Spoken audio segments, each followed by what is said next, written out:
Sa ibang balita, hindi raw malayong magamit ang panukalang 2016 national budget para isulong ang interes ng administrasyon sa eleksyon. Ayon yan sa research think tank na Ibon Foundation. Kapuna-puna raw kasi ang LGU Support Fund na itinalaga para sa Department of Interior and Local Government o DILG.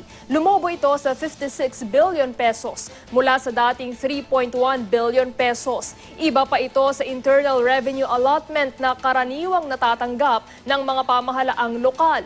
Tingin ng Ibon Foundation, pwede umano itong magamit sa panliligaw ng mga local executive kapalit ng pagsuporta sa mga kandidato ng Partido Liberal. Nagtataka rin daw ang Ibon Foundation kung bakit may mga nakatalagang budget para sa DILG na ang paggagamitan ay labas sa mandato ng ahensya tulad ng patubig at pabahay. Itinanggi naman ni Budget Secretary Butch Abad na magagamit sa kampanya ng administrasyon sa eleksyon 2016 national budget. Ang LGU Support Fund may mga panuntunan at kwalifikasyon naman daw bago ibigay sa mga pamahalaang lokal. Dinipensahan din ni Abad ang pagkakaroon ng DILG ng budget para sa pabahay dahil mas kabisado raw ng ahensya ang mga in-city relocation.